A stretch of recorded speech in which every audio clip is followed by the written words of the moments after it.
Good morning students. बेटा last lecture में हमने आपको इनर्शिया और लीनियर मोमेंटम के बारे में बताया था। आज हम न्यूटन लॉज ऑफ मोशन के बारे में स्टडी कर रहे हैं। आप लोग हेडिंग डालें, न्यूटन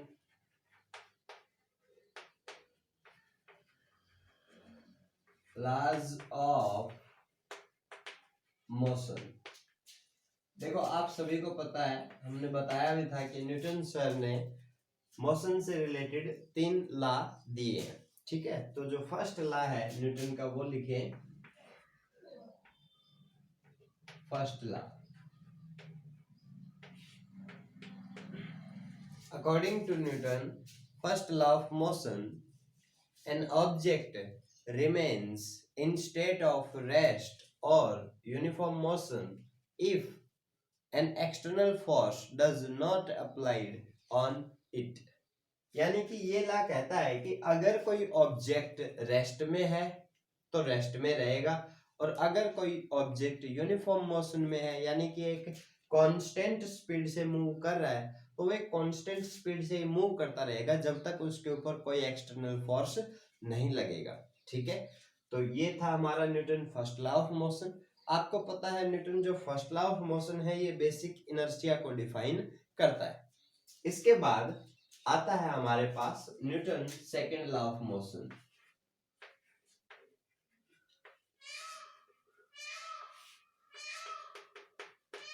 लिखें, देखो, according to Newton second law of motion, rate of change of linear momentum is directly proportional to applied force and this change take place in the direction of applied force।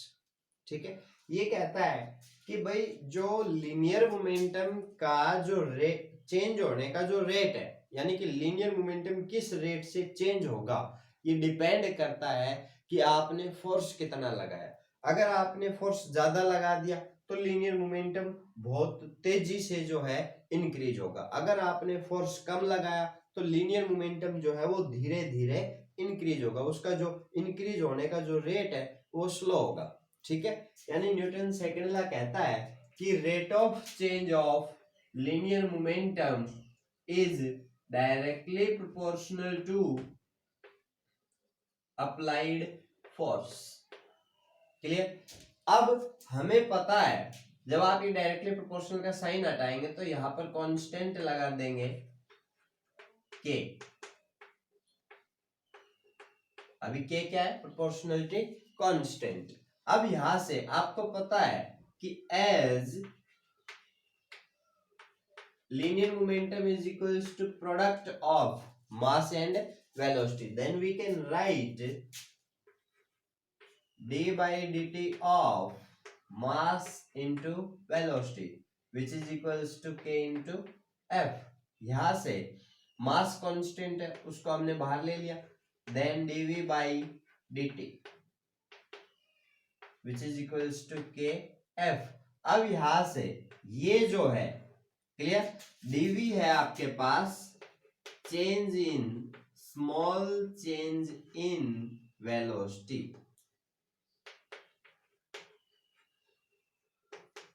small change in velocity in a small time interval dt। एक small time interval में जब velocity के अंदर change आता है तो आपको पता है कि rate of change of velocity क्या होता है? एक्सेलरेशन। ठीक है, अभी आपको पता है कि एक्सेलरेशन होता है change in velocity upon time. ठीक है, अब ये जो dv है ये क्या हो सकता है? चेंज है, यानी कि अगर मान लो पहले वेलोसिटी क्या थी? v1 थी जब टाइम था t1, बाद में वेलोसिटी हो गई v2 जब टाइम हो गया t2, तो एक्सेलरेशन क्या हुआ? Change in velocity v2 minus v1 upon time interval t2 minus t1। ठीक है, तो ये जो v2 माइनस v1 है इसी को हमने क्या लिखा है? dv, और t2 माइनस t1 को हमने लिखा है dt। क्लियर? अब यहां से ये जो dv बाई dt है इसको हम लिख सकते हैं एक्सेलरेशन। ठीक है, तो यहां से इसको हमने लिखा कि ma इज इक्वल्स टू के एफ। ध्यान रखना कि जो ये k है इसकी जो वैल्यू है वो क्या होगी 1। जब k की वैल्यू आप 1 पुट करेंगे तो आपके पास क्या होगा F is equals to ma। This is the relation between force and acceleration. ठीक है, फोर्स और एक्सेलरेशन के बीच जो रिलेशन है वो है force is the product of mass and acceleration of object. ठीक है, तो ये था हमारे पास। यहां से हम देते हैं यूनिट ऑफ फोर्स।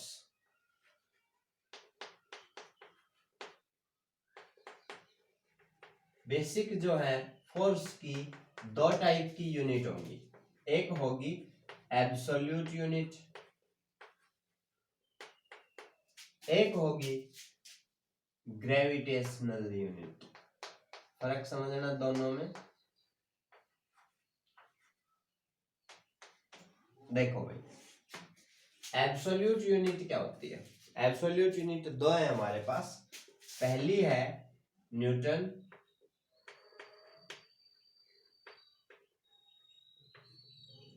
ठीक है, एन से रिप्रेजेंट करेंगे हम। दूसरी है डायन।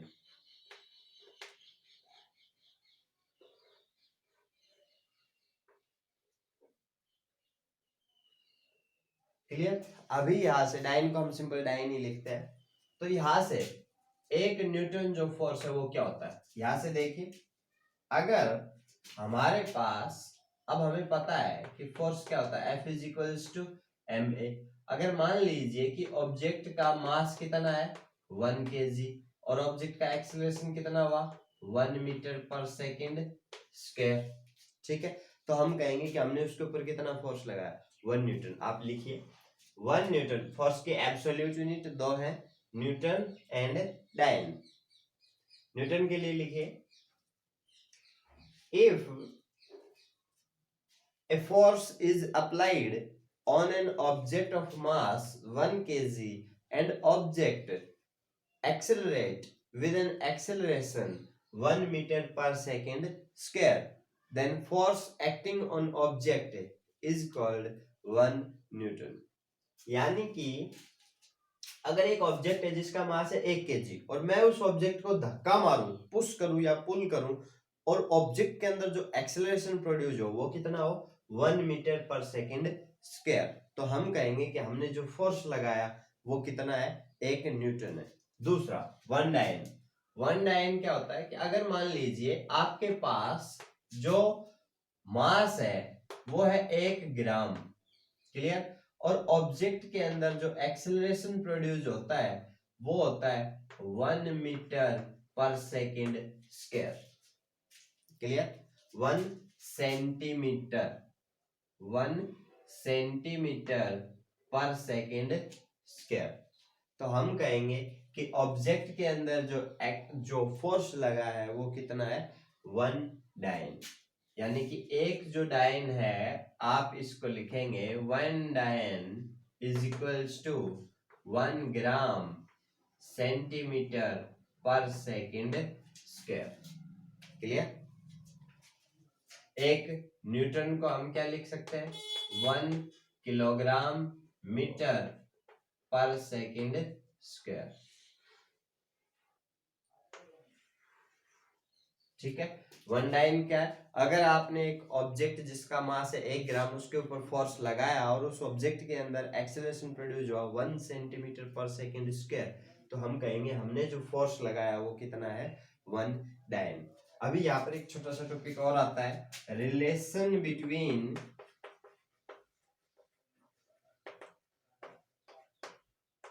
न्यूटन एंड डायन।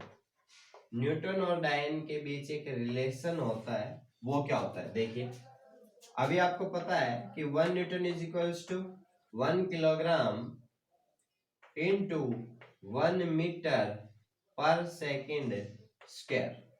ठीक है, अभी इसी को हम क्या लिख सकते हैं 1 किलोग्राम बराबर 1000 ग्राम इंटू 1 मीटर बराबर 100 सेंटीमीटर और पर सेकेंड स्क्वायर। यानी इसको ही हम लिख सकते हैं भाई 10 की पावर 3 और 10 की पावर 2, तो 10 की पावर 5 ग्राम सेंटीमीटर पर सेकेंड स्क्वायर।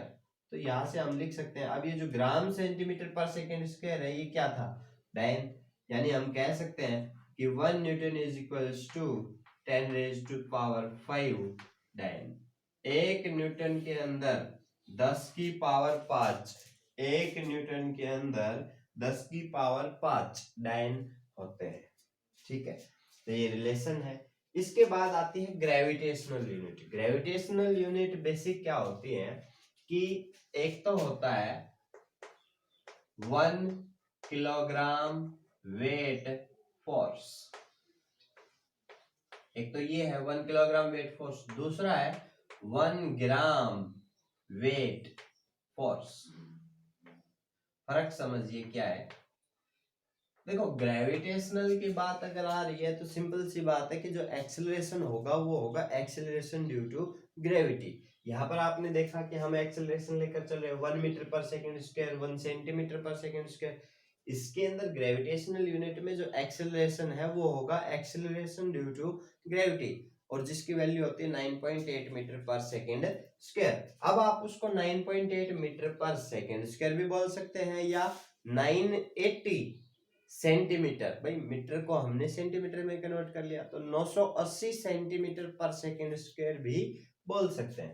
तो यहां से जो 1 किलोग्राम वेट फोर्स है वो क्या होता है कि अगर मान लो एक ऑब्जेक्ट है जिसका मास है 1 किलोग्राम, आपने उसके ऊपर एक फोर्स लगाया और उस फोर्स के कारण ऑब्जेक्ट के अंदर एक्सेलरेशन प्रोड्यूस हो गया 9.8 मीटर पर सेकेंड स्क्वायर। समझे इस बात को।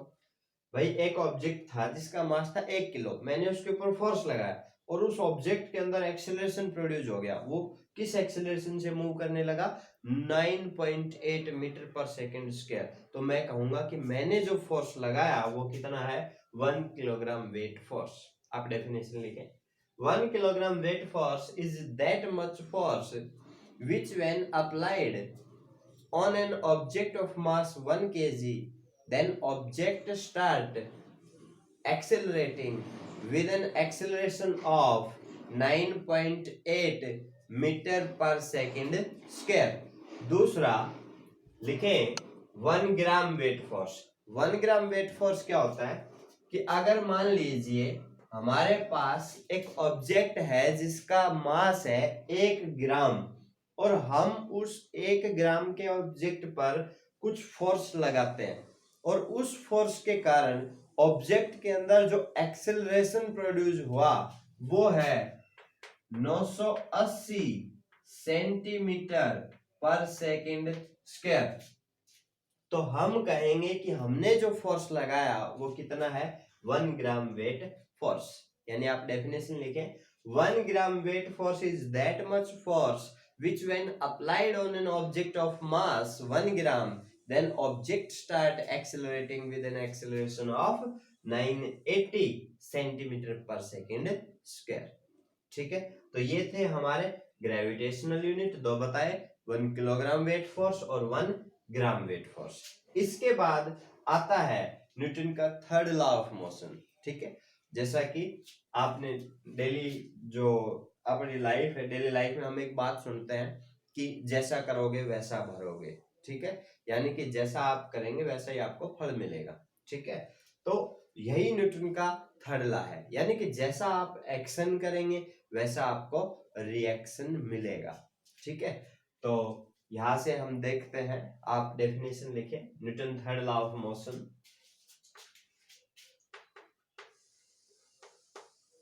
न्यूटन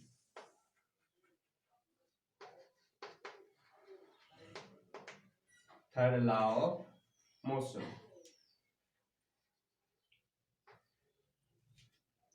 लिखें, according to Newton third law of motion, for every action there is equal and opposite reaction.